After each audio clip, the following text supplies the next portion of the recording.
So you ready? Cool. Yeah, I'm ready, man. All right, guys. So I have my first guest, and he is entrepreneur, bodybuilder, musician. What else? Do I miss something?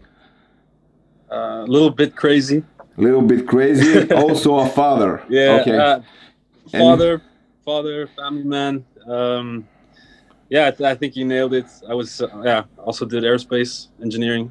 yeah. So Uh, first, his name is Tavi Castro. He's a friend of mine. Probably most of you guys know him.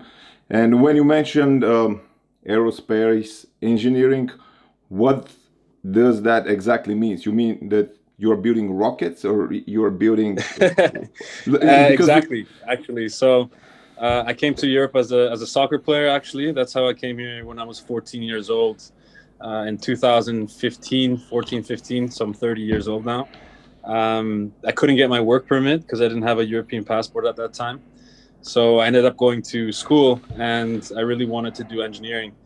And they had a really great faculty for aerospace, and that's where you design airplanes and rockets. So you end up working for Airbus, Boeing, NASA, ESA.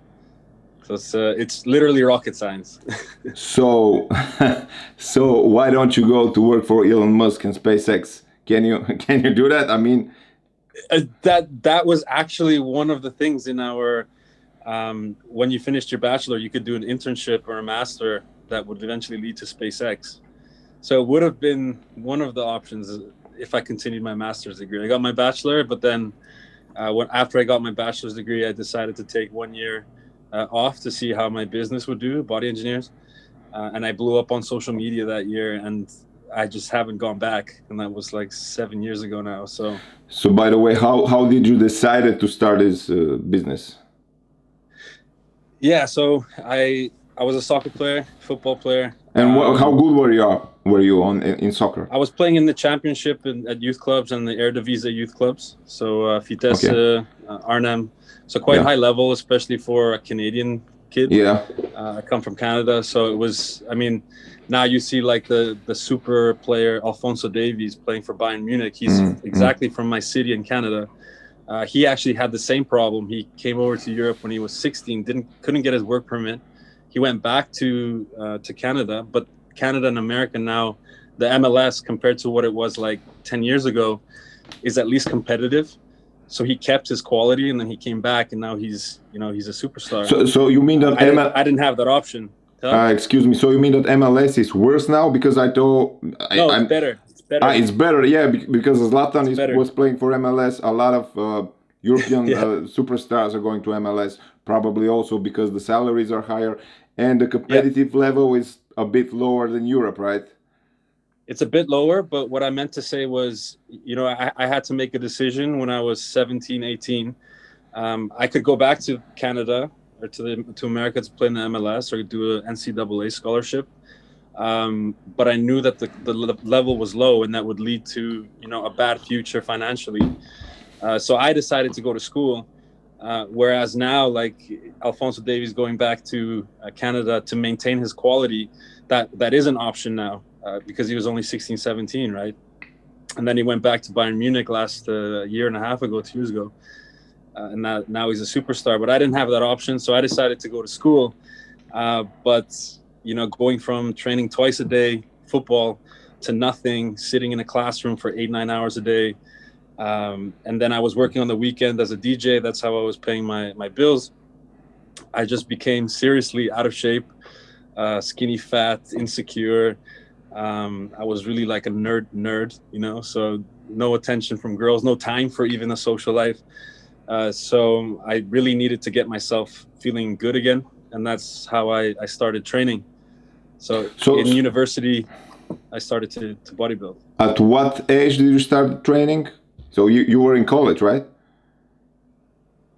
Yeah, so I was of course I trained my whole life with football, but really trying to change my body, lose body fat, build muscle. That started when I was 18, 19 years old. So 2008, 2009. And yeah, I'm very passionate about things I like. You like fitness as well. And you just start reading everything. You start looking at all the articles on how to gain muscle, lose fat. Basically wanted to get myself in better shape, and I learned it very quickly, and I got myself into really good shape. And that's actually I started to teach a lot of the students in my faculty. So you have to imagine it's like an aerospace engineering faculty full of nerds. Like if you watch The Big Bang Theory, that's exactly how these guys are. But I took like 4 or 5 of my friends and I made them shredded. So we became really famous. There was these like 5 or 6 super nerds in my faculty that were just like in crazy shape. So we became really famous at our school. And that's kind of what got me the idea. Maybe I can coach people. So my company, Body Engineers, actually started as an online coaching platform in 2012. So it took a couple of years. And that's basically where it started, and eventually blew up to other things. But did you had in bodybuilding? Did you had some idols in the beginning, like the guys who motivate you? Like, what does make you start? Yeah. So once I started to do more research, so the way that it actually started, I went into the gym, and of course, when you don't watch bodybuilding or fitness, you have no idea who's the best, right? Or who's the best bodybuilder. So I just literally Googled like world's best physique or world's best bodybuilder. And the pictures that really, really inspired me were from Frank Zane. So like classic bodybuilders, Franco Columbu, Arnold Schwarzenegger, of course, which was really funny because at that time I was a big fan of Arnold, but I never saw him as a bodybuilder. I never saw his bodybuilding photos. So that was really cool. And then as time went on, 2-3 years later, you actually came up as well. You were one of the first. Let's say the modern aesthetics, the modern physiques. Yeah, I can say that you list this as well. Yeah, Sorry? yeah. I can say that before me there was only Greg Plitt. I know Greg Plitt. And Greg Plitt. Sorry. And this. I didn't like Ziz that much. He wasn't my type of a character. Yeah, mine also. But I have to respect. Like he inspired a lot of guys to get in the gym. Yeah. But since I was probably 27, 28 years old, yeah, he was probably the character that kids would like. I mean the teenagers. Yeah. Yeah, going to the festivals, to the parties. Yeah. Girls, making it a little bit of a younger, cool thing to do. Yeah. Yeah, I remember the first time we met. So I knew you from simplyshredded.com, Yeah. This was the website through which everyone was becoming famous on social media. Yeah, like the aesthetic guys, the owner Tony Foley was finding guys like you, like me, like Ulysses, like this. And I knew you from them, but then I met you, I think, in Egypt the first time, right? Yeah, that's right, the show. Yeah, we were judges on the show. It was 2014, so my first impression, like, at that time, for you was that you were not so popular as the other guys, let's say, compared to Sergi, Simeon, and the other guys. So, to me, it was, I saw that they were promoting Body Engineers. You, Sergi, also Jaco, right? Yeah. I thought that this brand is actually by someone else and you are just promoting it. And when I met you, I realized that you own the brand. So to me, it was shocking. Like this guy, which is actually not so popular and he's younger than these other guys, he actually owns the brand and they are promoting his brand. So how did you came up with starting your own business at that point, so young? Yeah, so you're right. Like at that time, I was the youngest. I was only 22, 3 years old. Jaco was almost 30. You're 4 or 5 years older, and Sergi a couple years older. But the way that it started was, so I was in university. I started coaching people. I realized I was good at not only training myself, but also coaching other people. So I thought maybe I can do it online, because I started to get, some following on Facebook at that time. Instagram wasn't really active yet. And what I also noticed was that a lot of really popular guys more popular than me, they didn't even have a website. So, of course, being, a nerd, I could build websites, I can do graphic design, I can do programming. I was in school for a lot of these things. So I built a website and I I basically just reached out to these guys and said, listen, you're not earning any money doing your coaching other than one-to-one, right? Physically one-to-one with the person. So I said, come onto my website. We will be all coaches together. And somebody can come on the website and choose which one of us they want us to, that they want to coach them. So it makes it kind of interesting because, you know, somebody might be a little bit more relatable. So I was like the youngest one. So, you know, younger guys wanted to be coached by me because they saw more of a connection. You know, Yako was a bit older, more experienced. So the older guys, more experienced guys wanted to get coached by him or with Sergi. So there was it became kind of a cool concept that you go to one platform, one website, and you can kind of choose your coach, like the coach that fit your profile better. Yeah. Right. And that's how it started. And we were basically coaching people together in the beginning. And then, you know, it became really like a cult, almost like a cult following of, because, you know, you had aesthetic physiques, you know, it had a cool name, Body Engineers. It wasn't, like the typical hardcore bodybuilding names that a lot of these brands have. It was really something intelligent sounding. So I think that was very attractive to people. And it just blew up, and people wanted to wear the logo, be part of like the culture, the lifestyle, not even so much get coached. And that's how it actually slowly started turning into also a clothing line. And that's actually the beginning of the clothing line was around the time that I met you. Yeah. So how you decided you started as an online coaching platforms. How do you decided to switch to clothing? Because I think that thing changed the whole the whole game for you. But because about that time, let's say me, all the other guys were trying to promote themselves, right? So like me, Simeon, Ulysses, Sergi, Jeff Side also, we were trying to compete, like who's gonna be the most popular. Everyone was trying to promote himself to become the most popular fitness guy, and at the same time, you were promoting your brand. So to me, this was a game changer, you know. And about that time, it was only Gymshark, probably. Gymshark. Yeah. I know another brand, Gym Aesthetics, from Germany. So they are still running. They have a great business, and also you. So how you decided to do the clothing line? Yeah. So the clothing line was a really, really nice kind of story as well. It started as when I was coaching my online clients. If they reached their goal, and their goal was usually, you know, a lot of these guys never saw their six-pack ever. Like this was really the first time that they would see their six-pack in their life. So when they reached that goal, I would literally just buy like a normal tank top, and I would print the logo on the tank top myself, package it, and send them a gift. So it was the logo with the website, you know, to give them like something to wear at the gym to show off, you know, how they achieved their result, and of course to promote the online coaching.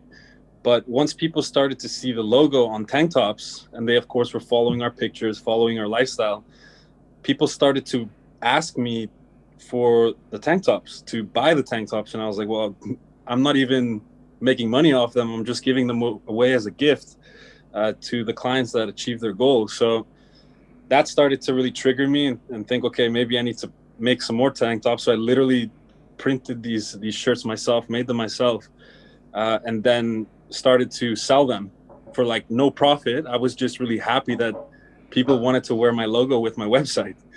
So, and then slowly that just started to blow up to the point where I was in a tiny student room in Rotterdam here in the Netherlands. And I there was so many boxes in my bedroom with shirts and tank tops and printing machines and presses and sewing machines and embroidery machines, that I thought, okay, I need to do this more professionally and properly. So in the beginning, you were doing this yourself? Sorry? You were printing everything by yourself in the beginning? Yeah. Oh, okay. In the beginning, yeah.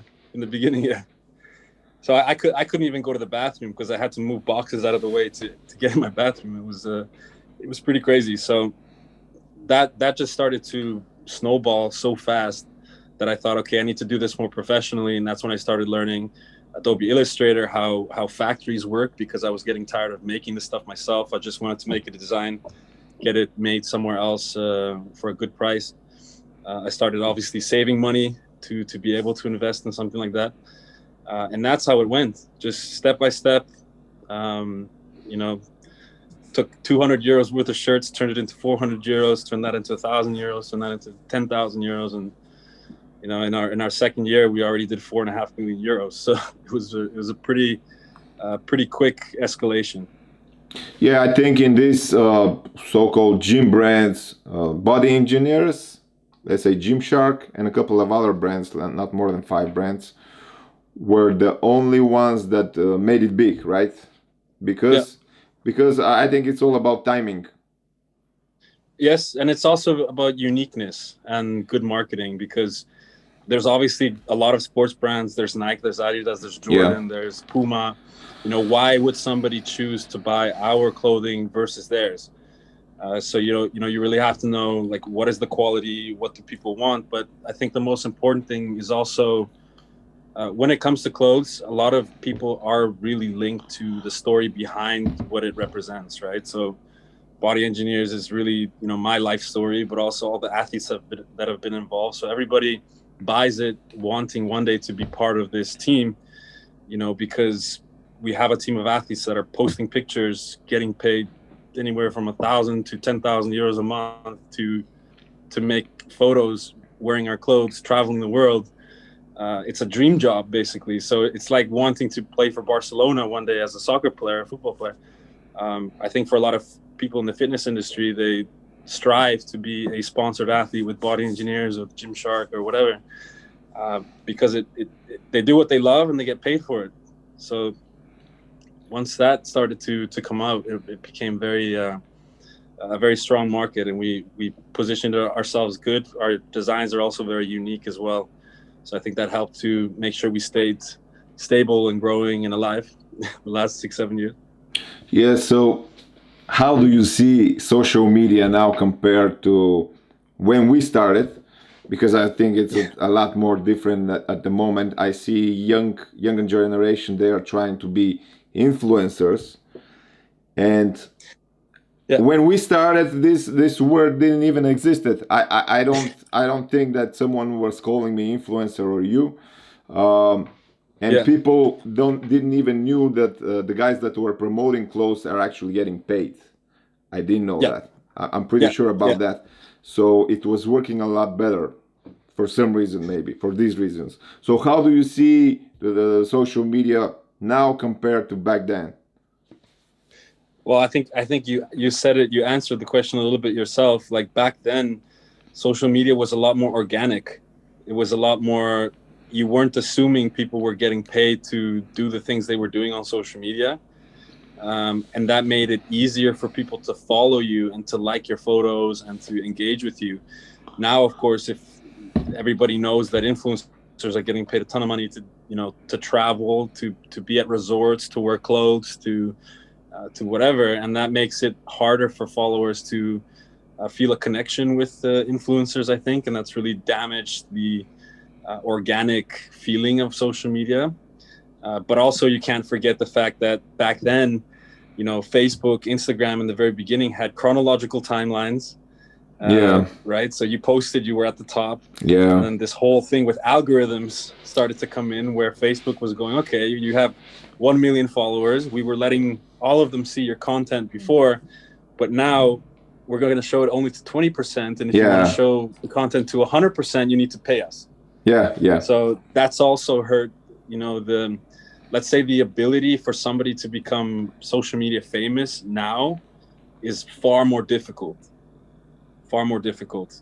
But of course, that doesn't take away from what we achieved, because we were the pioneers, right? We did it when nobody else was even doing something like that. So I'd say that the algorithm is the biggest difference, and also the fact that people are very conscious now that when they see an influencer, you know, what they're posting, is it organic or are they getting paid for it? And that makes people a little bit less connected, I think. That's the two biggest differences. I'm pretty sure that everyone knows that if you post something and you promote a product, you are getting paid, right? I'm pretty sure about that.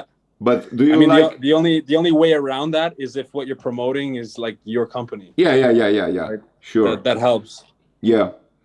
Do you like the fact that people call you influencer? Are you okay with that? Do you consider yourself as an influencer? Well, you could call me an influencer, you can call me a bodybuilder, you can call me an entrepreneur. And honestly, I prefer influencer over bodybuilder. I have a love-hate relationship with bodybuilding where it's not really commercial or cool right now. So I mean, it sounds kind of like a label. Nobody really wants to be labeled, but at the end of the day, it's a good thing. You're influencing people. I mean, that's a big responsibility and power, right? To be able to convince people to go somewhere or to wear something or to eat something or to try something. I mean, it is still a good title to have. It's not something bad. So I'm okay with it. Yeah, I'm okay with yeah, but the thing is that you didn't start with the idea. Also, me, I didn't start with the idea to become an influencer because this thing didn't even existed. I started with an idea that I have a body, I have a knowledge, I want to show my body, I want to show people how to work out, and at some point, they label you an influencer, and But you are influencing them. You are influencing how they train, how they eat to look like you, right? Yeah. But when So, you mention when people, let's say, when someone says influencer, what comes to your mind? What kind of picture do you see? Because I see a girl promoting chewing gum or teeth whitening. fit tea, like a tea for to lose Yeah. weight. This is what pops in my mind. You know? Yeah. I mean, they are also influencers, but they're not the good type of influencers, I guess, Yeah. the ones that will take any kind of paid advertisement. Which I mean now we're kind of talking a little bit about to be a good influencer is to only promote products that you actually believe in and stand behind, and not just promote because you're getting paid to do it. I mean, I've turned down loads of sponsorship opportunities, some of them up to 5 to 10,000 euros a month, just because what they wanted me to promote that didn't fit me. Yeah. I'm not going to promote teeth whitening. I'm not going to promote detox teas. If I don't use it, if I don't believe in it, I don't care how much they're going to pay me. I don't want it on my page, because then you lose the trust of your followers. Yeah. When you were speaking about bodybuilding, I saw that right now you're probably in your prime shape, the best shape of your life, on your recent Instagram photos. So how do you decided to go back to competitive bodybuilding?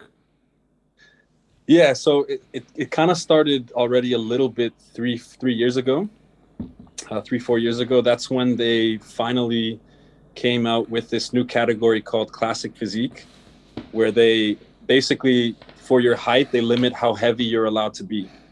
And I like that because, as I mentioned, my inspiration was like Frank Zane, Franco Colombo, Barry DeMay, Ed Corney, all these old school guys. I really liked those physiques. And on top of it, I really liked how they presented it on stage. Now you have bodybuilding is like, these poses are not aesthetic. And then back then you had all these amazing positions that they did. So it did kind of trigger me already 3 years ago. But I knew that, I was focusing on my business. I was dealing with a lot of stress and drama at the time. So it wasn't a good time to start. And this past year, I went through some more crazy situations. And I thought I need something stable, because I really see my training, as meditation. But I do need a goal to be able to get myself in the gym and stay there. So I reached out to Barry DeMay, who's a legend from the 80s. I've known him for almost 10 years. He's like a dad to me. And I said, this year, I want to get back into the ring and try again. So that was kind of how it started. We made a goal and got into the best shape I've been. I'm in the best shape that I've ever been, I think. And it's not over yet. We're still going to continue to make a run for the Olympia in the next year or so, and we'll see how that goes. But yeah, it's been fun and it's a good experience. It's not for everybody. I definitely will say, if you start to compete, it's not good for business. It's not good for you as an entrepreneur. It takes too much of your energy, too much of your time. It only costs money. It even sucks the life out of your friends and family around you, because you basically become a zombie for a while. Yeah. So it's a good experience if you do it for the right reasons with the right goals. So I know how it is to compete because I did it 3 times in the past. But if you know what I didn't like about competing, because I was coming from also other sports background, team sports. So let's say I had to compare bodybuilding to basketball, and to me, going against each other in the basketball court was a lot more fun than just training for one day. Just Yeah. because you have actually one day, you are in the top shape, and this is when you compete. And the other Yeah. thing is that you go on stage, and I mean, the judges say who's the best, you know? According to their criteria. Yeah, it's very subjective, you know? Like in boxing, or in, like, let's say if it's in football, if you score more goals, you win. If it's obviously, right? Yeah. But in bodybuilding, it's not like that. Like No. there are all the judges that have different criterias. So I have a really good story to tell you then about this, what's been happening with me this past year, getting back into the IFBB and the NPC with this classic physique category. So, I saw, being an entrepreneur, but also an influencer with millions of followers, and also a good competitive physique, because, there is a lot of guys that are great on Instagram, but they're not necessarily good bodybuilders. I think I'm a good hybrid of all of them.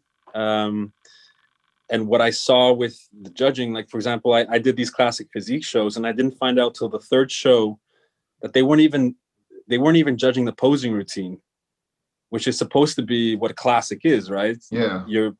Your the ability to present your physique in the best possible way, which, by taking that judging panel out, you're basically just doing, it's basically just bodybuilding with bigger shorts on. Yeah.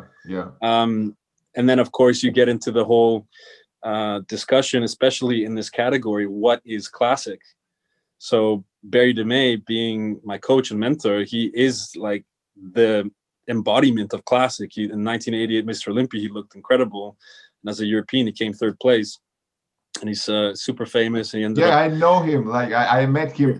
You know what's the story? On one of your when you were opening a new warehouse in the Netherlands. So I was there, and he came to me. Hey, how are you? And I don't know. I think he introduced himself to me. He said, "My name is Barry DeMay," and I said, "Oh, I know you because I know him from the past, from the bodybuilding, newspapers, magazines." And he was so surprised that I know him. I said, "But you're he's popular. Super humble. Yeah, you're popular in the bodybuilding world. I knew him as a name, but I couldn't relate his image as a person. He's super humble. He's super spiritual. Really amazing human. So he's been a big part of my journey this past year. And that got us to our journey this year. We wanted to. I came third to the overall winner at the European Championships, and there was a lot of kind of controversy around. Well, they didn't judge the posing routine, which for sure would have meant I would have taken the title and qualified this year already for the Olympia. But also there was a lot of questions about, because my physique is quite unique in the sense that my core structure, I have well-developed abs and obliques because of my soccer career, football career. And they're very much looking for a specific body type. They want a tiny, tiny waist from the front, which is, of course, good. But Arnold didn't have that. Franco Colombo didn't have that. Ed Corney didn't have that. Even Frank Zane had well-developed obliques. So it became kind of a question like, what is classic? And why are you judging so narrow? Like, this is exactly the body type that we want. And that makes it very hard because, I'm standing there with my physique, and I know millions of people love my aesthetics. Millions of people love your aesthetics. And then you're standing there being told, oh, that guy's better than you. That, of course, when you're humble and you're this is not what you do for a living. You're okay with that. But I can imagine a lot of athletes really take that to heart, Yeah, but let's say we were judges at some competitions. We would judge very differently. So yeah, we judge very differently. For me, if the guy isn't ecstatic, he's not good. If a guy isn't shredded, he's not good. But for some other guys, probably he needs to be big, right? Well, what I noticed in the shows I did is they really, really emphasize conditioning. So in two of the shows that I did, the guys that came second and where I came third, they were super shredded, but they had gyno. Yeah. And I was shocked because I'm like, okay, this guy's not aesthetic, but he's got incredible conditioning and gyno, and you're putting him above me. Okay. That's where kind of the controversy starts to happen. Millions of people still prefer my physique. They would put me number one, but this criteria that you're using to judge bodybuilding shows is focusing too much on conditioning and on certain genetic traits that they're looking for. But that's why, one of the things I keep saying, why hasn't bodybuilding found the next Arnold Schwarzenegger? I think when you ask any normal person who doesn't watch basketball, who's the best basketball player right now, most of them will know LeBron James or Kobe or whoever. If you don't watch Formula One, they'll say, who's the best Formula One? Well, I don't watch it, but I know Lewis Hamilton is the best. You know what I mean? You always kind of know the best of the best in a sport.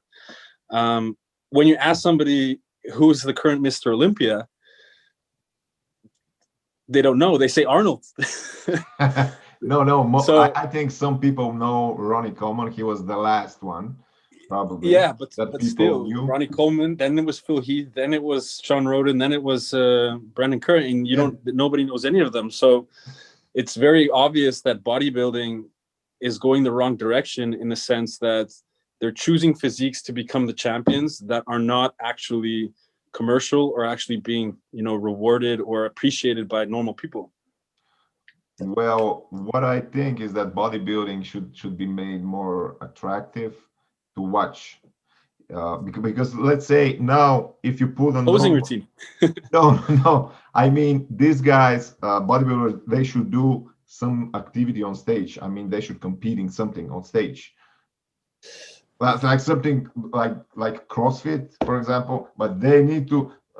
Something more performance-based, yeah. Yeah, they need to show that these muscles are actually strong. They can do something. Yeah. That would actually turn it more into a sport. Yeah, they wanted to be considered a sport because you're competing and you're winning. But the thing is, it's not really a sport because it's a subjective judging of a physique. Everybody's genetics is completely different, right? And what started to happen in a lot of the competitions I did is I noticed that a lot of the judging, the way that they've been coached to judge, is they're focusing a lot more on the weaknesses of somebody than on the strengths of somebody even. So first of all, that makes it not a sport, really. It's an art form. It's more like, who is the art that we're looking for today? Yeah. Right? You can't put Picasso and Michelangelo and decide that one is better than the other. I really believe it's the same with the physiques. The guys that I competed against, I think they're all amazing physiques. I think they're all champions. So how do you decide that my physique's better than theirs or their physique's better than mine on that day? They have these criteria, and these criteria are what is causing bodybuilding to go into a very extreme and non-aesthetic, direction, because it's easier to judge that. Oh, he's bigger and drier, he wins. Yeah. It's easier that way. Yeah. They literally told me, the judges literally told me that they don't judge the posing rounds now because they don't know how to judge choreography. I'm like, it's not about judging choreography. There are certain poses that if I do them with my genetics, they look better than that guy, the other guy. And you got to see that pose, and you got to see that, when that picture goes online or a good spread on a TV or news article, that's what's going to bring more people to the sport, because they want to see that person. Like if I had the opportunity to see Arnold posing live back in the day, I would have gone to a show just to see him. That's what needs to come back. now it's too much of an extreme, kind of freak show going on, where you don't really want to look like some of the guys that are on the stage. You just are, you're there and you respect it. But I think there's a massive lack of inspiration. I respect it, but I'm not inspired to look like that. Yeah, And but you almost look like that. No, I'm talking about open bodybuilding. Huh? This is yeah, but you are getting close to that, and you know that when you're getting bigger, you want to get even more bigger, right? Can you consider now that, I want to stay at that shape, Yeah, but I'm literally like done with growing. I don't want to grow any bigger. You don't want to grow? No. So when you go to the gym, let's say when you go to the gym, what is your motivation? To stay the same? That's the magic question. What happened with me the last 6-7 years, because I went through a lot of mental issues, mental health issues, depression. I really needed meditation. So meditation, what it actually means is being able to turn off your thinking. It's not sitting there and floating. It's not yoga per se. It's just the ability or an activity where you can turn off your thinking. Because if you're really stressed out or full of anxiety, you're thinking, oh, tomorrow I have to do this, or tomorrow this can happen, or, oh, why did that happen to me in the past? Oh, what if? You get really stuck into this. Your mind never stops. And for me, training in the last 5-6 years really became like meditation. Like when I go in the gym, put my music, it's actually a moment for me. I'm not physically resting, obviously, but I'm mentally resting. So, of course, I'm challenging myself to do more reps, more weight. That's still fun, breaking your personal records. But, I'm not going there smashing myself to pieces and then making sure I get all my calories in and making sure I'm growing and checking the scale every day. I'm not trying to grow at the maximum rate. I'm just trying to maintain a lifestyle where I'm training every day, because it actually helps my overall life. So being able to train for that, 45 minutes to an hour gives me rest mentally. So that's my answer to that question, because once you do reach the point where, you're happy with your physique, I think it is very hard to stay motivated. Speaking of a mindset, did your mindset change? For example, the kid that came to the Netherlands that had nothing, from the point that you bought that Maserati, did your mindset change? How do you stay motivated? How do you stay hungry? Yeah, so I'm not gonna sugarcoat it. I was, frustrated. I was young.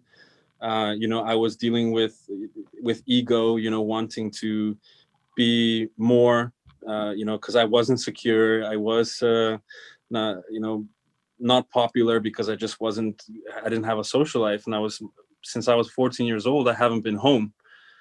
Since I was 14, I saw my parents once a year, max. So, I had kind of a very different life.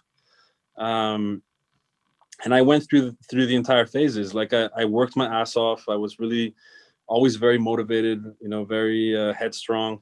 I love to learn. So I get frustrated when I don't understand something, and I really, commit to learning what it is I don't understand, which allows me to learn everything that I need to learn to achieve something. But yeah, I went through the phase where I lost myself. Money started coming in, fame. I could travel wherever I wanted, go to hotels for free, because and that really got to me. And I did have a period where I had to wake up. They call it like waking up from your ego death, and that's really what happened to me. And that was just after I bought the Maserati, and it was those things that you start to realize that those things don't actually make you happy, and then you start to understand that chasing more happiness is not as important as just having peace. You just want peace. And I think that's the biggest thing that changed with me the last 3-4 years. I'm still ambitious. I still want to, grow my business. But the biggest difference between Tavi back then and Tavi now is, 20-year-old Tavi would say, I want to have the Maserati. I want to have the big house. I want to travel the world. I want to do this, and have this. And until I get there, I'm not happy. So then what happens? Every day that you're not there is just like a shitty day, right? You're never actually happy because you already told yourself you're not happy until you get here. So the difference between that Tavi and now is now I wake up, I'm grateful, a lot of gratitude for my food, my baby girl, my family. I'm grateful for this. And I'm still going to work hard. And maybe one day I'm going to have that Maserati big house, So the way that I set goals has changed. And I think that is the most important thing, because then your motivation stays very pure. And you're also every day a lot happier, a lot more peaceful. I think that's the most important thing that I can say about the evolution of my mindset. Did you have bodybuilding? How do you like bodybuilding before the social media? Or you mean before it was everybody was trying to be a fitness model on Instagram? Yes. Because let's say so I got everything from social media, but I still like how things were before social media. I think everything was more real back then. Yeah, so I mean, my experience in the bodybuilding world started when I was 18, at the gym, Googling who's the best physique, finding Frank Zane, finding Colombo and Arnold, but then also seeing modern bodybuilding. And I was looking at a picture of Arnold, Frank Zane, Colombo, Barry. And then I looked at that time was Jake Cutler was the Mr. Olympia. And I was like, whoa, where the fuck did this go? This went a completely different direction now. I want to look like this. I don't want to look like this, but I respect that. And at that time, it was still mostly magazines. It was still mostly, websites dedicated to bodybuilding, where I would do some research and read about, what you need to do to grow muscle and lose body fat. And would I say that it was more real than now? I guess it depends what you mean by real. Like now you have so many guys promoting themselves in some kind of fitness industry. I'm going to tell you what exactly I mean, because I think most of the young guys now, they see people online, they want to be like them, they want to make easy money from promoting stuff. So this is one of the reasons they start. When I started, I was doing this without social media. So it was just about passion, that's what I was doing.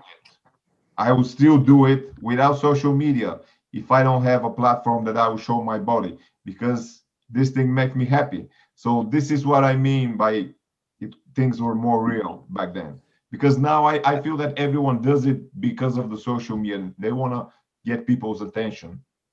I think you're absolutely right for, probably 90% of the cases.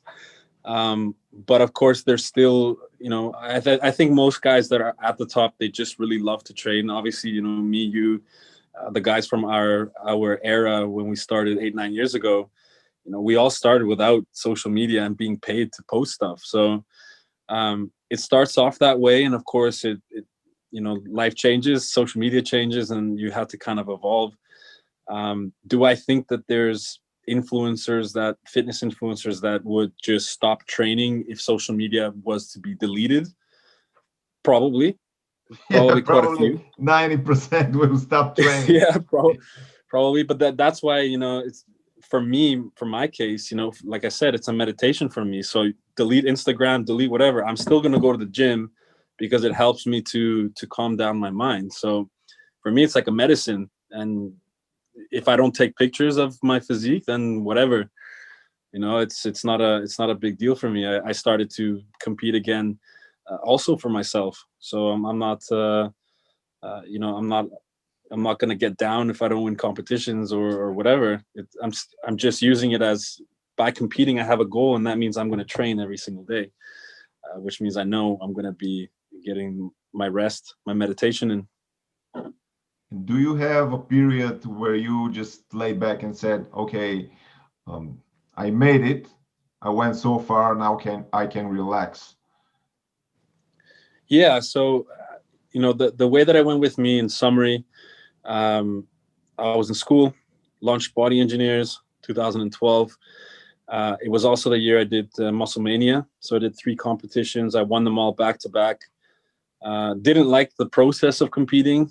I liked the prepping and stuff, but I just didn't like the process of it. So I thought, and I saw that it didn't really do anything for me, competing and winning even. I was like, okay, where are all the sponsorships? Where's the money flowing in then? Nothing really happened. Yeah, like then that went on to what it is now. So do you feel inspired in the same way now compared to the beginning? And how do you stay hungry? That's my question. Because do you I have don't.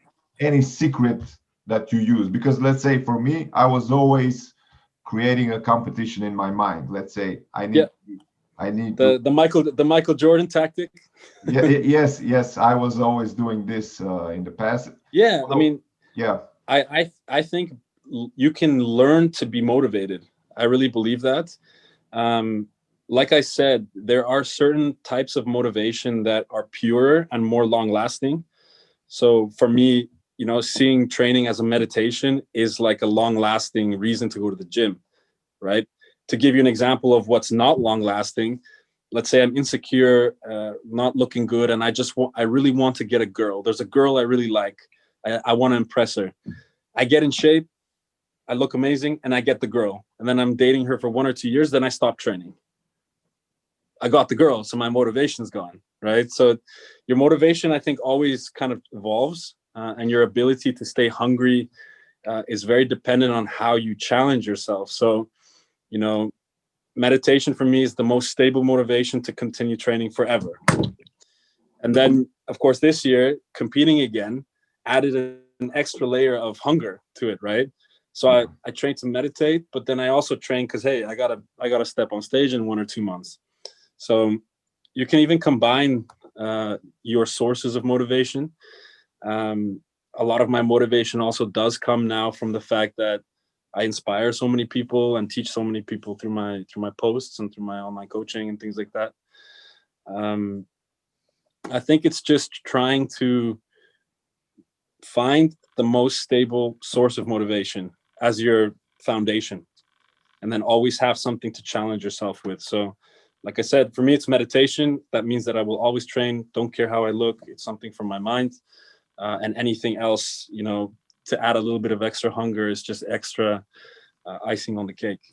I watched some of your recent interviews, and you said that at some point you had a depression, so you had to fight depression. What was that about? Yeah. So, going back 4 or 5 years ago, that's, for those that kind of understand spirituality a little bit, I did have what they call ego death. And it's basically what happens to you when, like I said, I was getting tons of money. I was getting a lot of attention. I was able to travel and I was being invited everywhere. But when that happens to you and you're young and, at that time, I was really inexperienced with running a business. I'm in a country where I didn't speak the language. I didn't have a good social experience. People become faker. I was driven into court by people trying to take advantage of me through my business. A fiance ended up with my best friend. So a lot of things happened in a very short period of time where I lost trust in friends, family, business partners, everything. And you kind of ask yourself the question, okay, I have everything that I could ever want, but I'm so unhappy and I'm so not at peace. And I ended up not sleeping for 3 months. I fell asleep at the wheel, 130 kilometers an hour, and totaled my Maserati. Oh Really, yeah, really I remember bad that crash. Yeah, so it was just it was a combination of a lot of things in a very short period of time, which eventually kind of led me to waking up, they say, and that's where I basically became tired of being Tavi Castro. You know, suddenly you're just like, okay, fuck it. I don't care about my Instagram. I don't care about my fame. I don't care about my money. I just want to be at peace. I had that Tired of all this drama. I had that kind of period in my life. Yeah, at some point, I didn't want to go out because, you know, people recognize me, so I was not in good shape. Yeah, and you know, and I remember. I tried to become less popular. You know, I wasn't posting anything. I was trying not to be popular because I wanted to get my life back. Yeah, Yeah, yeah, I understand that. Yet I think like happiness happens when you stop giving a fuck, you know. And now I don't accept myself as the guy from Instagram, which is popular and had followers. I accept myself as the guy who was before that. Yeah, but that you have to remember that, you know, your identity as Lazar Angelov on social media, it's an identity that was created by you through your experiences and through how the world is working right now. But it's not really you, right? You're just you. And of course, you went through the injuries and dealing with the surgeries. And, you know, I can definitely imagine that you don't want to disappoint your fans, right? That's why you don't go out. Did you have that kind of period in your life where you don't want to go out? Because you know that people, the thing is that people recognize you because of your body, you know? In their eyes, you are the muscle guy. Yeah. And once you lose the muscles, who you are? Who are you? Without the muscles. You? Exactly. Yeah. Yeah, but I think that I really see like what happened to me through my business, through you know, all the drama that I went through. I see every single one of those experiences as a blessing, because you always come out understanding more about yourself. And like I mentioned a few times already, it's really not about chasing more happiness or chasing more. It's doing what you love to do and being honest with yourself about what that is, and having peace, like just calm, do what you like. But when you're chasing and when you want more, or you want to impress everybody, you want everybody to like you, you're never at peace, because you're always constantly trying to figure out how to please other people. And you know, you didn't want to go out because you wanted to please your fans by being in the shape that you were on the pictures on your Instagram. Once you lose that, once you don't give a fuck, that is one of the most peaceful ways to live. Yeah. And that's essentially what it leads to every time. But I can just say not that caring about what anybody thinks. Yeah, I can say that at the moment I feel a lot more happier than ever before, because even when I was in the top shape and probably I had the most followers from the fitness guys, I wasn't happy. I was chasing other people, you know. Yeah. I was chasing. You were impressing. Yeah. You weren't really doing you. Yeah. Yeah. Now I don't care about that stuff, you know. I just enjoy But back then you did more, probably. That's what I mean. I did more what? But back in that period, you cared more about what other people thought, right? Because I wanted to build an image. Probably you also wanted to build certain image, you know? Yeah, exactly. That's what I mean. Right? Because if you didn't care at that time, then when you lost your physique, you wouldn't have cared to go outside. Yeah. But you wanted to stay in, right? That's because you cared. And that is part of, you know, waking up from your ego identity. What do you mean by ego identity? What do you mean about that? Can you explain it? A lot of people think ego is just somebody who thinks they're the best, but actually the definition of ego is just your identity. So what is my ego? Well, my ego is I'm Tavi Castro. I have 3 million followers on Instagram, 8 million on Facebook, and I have a big business and millions of euros, and I have a beautiful wife and kid and whatever. That's my ego. And when you try to defend that ego, that's when you do crazy things, right? If you just let life kind of do its thing and flow, and you don't resist, then you're way more at peace, and you realize that you're not in control of everything. You know, you weren't in control of what happened to your health, to your joints. I wasn't in control of what other people were doing to me, but you want to try to defend this reputation. right? That's the ego identity is like this reputation. But once you don't care about that anymore, you finally feel more like yourself, actually, right? So I had the car crash and I was just like, I don't care about anything. Screw the business, screw Instagram. I'm just, and then I was like, that moment was very, very interesting, because once I stopped, literally in my mind, I didn't give a shit. And I was actually like, just crashed my car and I was just came conscious again. And I first thing I noticed was how nice the tree was on the side of the highway. It's like, oh, that's a nice tree. It was 8:30 in the morning. Sunrise was coming out. I was like, oh, it's a nice day. It's like, I haven't actually appreciated a nice day in years. Yeah. Because I'm stuck on my phone. How many followers am I getting? What are the sales? Who, Yeah. You're so caught up in your little game of wanting to be here and never being here in the now. You're always chasing over here. Yeah. That's I think the biggest thing, that when you have an ego, you're constantly grabbing for more. Do you have and an you're ego never now? appreciating what you have right now. Do you have an ego now? Now I'm far more in control of my ego. You can control your ego. Do you put your ego down at some point? Let's say, or at some point you need to raise it up and show that you have an ego. What do you mean by controlling it? So you use it, right? So, I go home, I relax, I meditate, I do things that I don't post on social media. That's who I am. Those are the things that make me happy. I play the piano, not caring about making a song that's going to be a hit. I go to the gym, not really caring how I look. But the ego part of me is the identity that I need to use to survive in this world, right? You need to make money, you need to pay the bills, you need to take care of your family. So,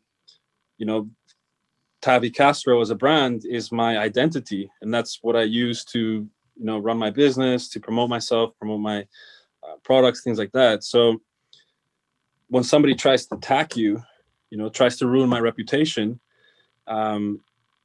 where you are a very egoistic person is where you start to really disintegrate and really try to defend yourself and try to convince everybody that you're right or wrong.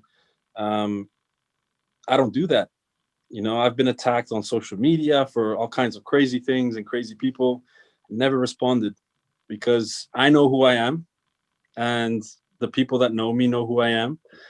So I'm not going to try to defend myself. And when you have a big ego, that's really when you're never wrong. You're always right.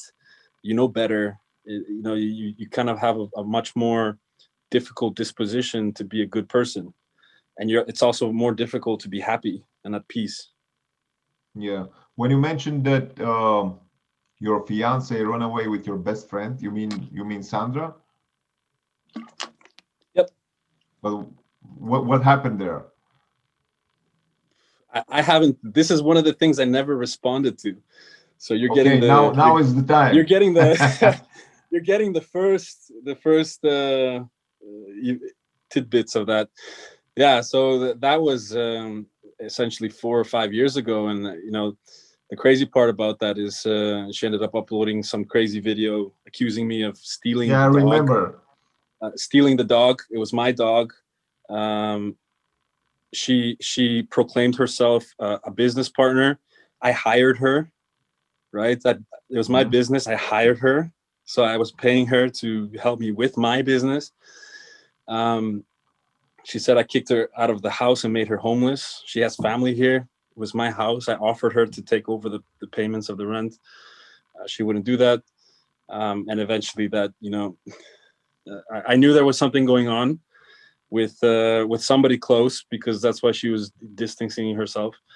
And now history kind of just told itself. Everything worked out the way it did, and you see that she's actually now with him, and they have a baby together. I'm happy for them. I hope that they.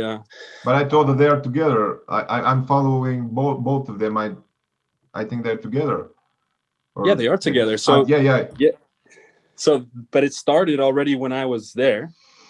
And then she went off to America, and he was going to meet her there. She ended up going with another guy this named is Chad, becoming I believe. like a soap opera. Yeah. This is So, totally a soap opera. but so Kaz was supposed to meet her in America, I guess, and he came back, and she ended up with another guy. And then he came to me at a seminar. I was giving a seminar at a big exposition here in fitness exposition in the Netherlands, and he basically admitted everything, showed me the messages and stuff. He said he was super sorry and that she had also, he thought he would be with her, and he ended up with that guy. But eventually, she ended up going back to him, and now they're together. So they have a very interesting love story. Yeah, speaking in that direction, you know that most of the people think that you stole Janita from me. Also a funny one. Yeah, I asked you permission, remember? No, like maybe I need to explain that me and Janita never had something serious going on. Yeah, I know. We had some sort of relationship, but at that point of my life, because of my previous relationship, because the previous relationship was pulling me back, I didn't want to have a serious girlfriend because I thought that I was totally focused on my career.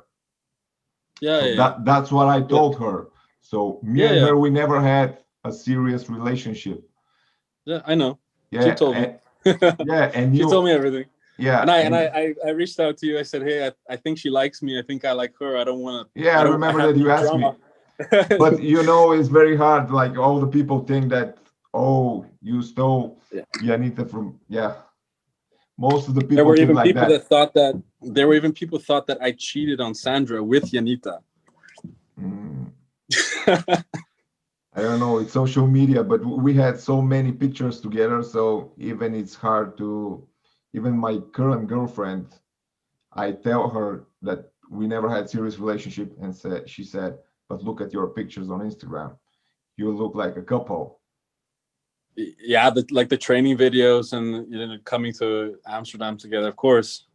But I mean, it's always, people will always try to, when you're successful, when you look happy, when you're having fun, there will always be haters wanting any reason to kick you while you're down, or to give some kind of discredit to your perfect image. And for me, I had to go through this girl putting this video online accusing me of stealing her dog. Like, if I stole a dog, the police would take the dog, right? It was my dog. It was my house. It was my business. If you were a business partner, we'd be in court and you would take part of the business. You weren't. So all these things are so obvious and logical to me, but it still hurts when you have hundreds of comments of people saying, "Oh, you're a horrible person. You're a wife beater. You're stealing a dog." Like, how can you accuse someone of stealing a dog? That's the most ridiculous thing I've ever heard. So we are blessed and cursed to be, social media identities. It gives a lot of benefit to your life, but at the same time, there's a lot of cons, especially if you allow your relationship to be open like that. Yeah. Do you think that you're gonna have the same success if you start now with social media, with bodybuilding, with your clothing line, with everything? I think that the way things happened for me, it was very much, it was good timing, but it was also, I was very prepared. I did all my own videography, photography, website, constructions, e-commerce. So I didn't have to hire anybody.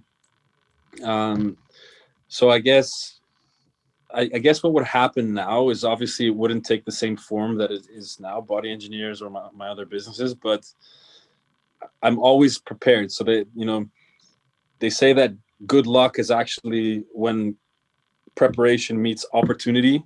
So the only thing you should really do is always be prepared. So read as much as you can, know as much as you can about, about businesses, about how online marketing works, about, why is somebody an influencer? I get asked so many times, how do I become an influencer for Body Engineers? How are you going to pay me 5,000 euros a month to post pictures wearing your clothing, etc.? And for me, from my experience, it's so obvious, right? You need to have a following, but you also need to be great at creating unique creative content, so we don't have to create the content for you. And you need to have influence on people. What is your story? You know, we have influencers that are, you know, cancer survivors. We have influencers that were, you know, went through some horrible life obstacles, you know, amputees, or, you know, everybody has a cool story that they can use to inspire. And through that inspiration, people want to support them and be part of their journey. And then that's how they buy products that they promote and things like that. That's the most important thing, is knowing how the system works. So I think now I would still be successful in some way, but it wouldn't take this form because of just the timing and the way that everything happened. And it would be probably harder. Yeah, it's going to be harder because there's a lot of competition right now, especially in fitness. And now, actually, also being an entrepreneur with an e-commerce, what we're seeing now is, you know, 3 years ago, we would spend 100,000 euros a month on influencers. Now we're spending 50,000 euros a month on influencers and 50,000 euros on Facebook ads, because Facebook ads are more efficient. Yeah. You can target, so influencers are making less money now as well. Yeah. That is the last question, actually. Okay. What are your future goals?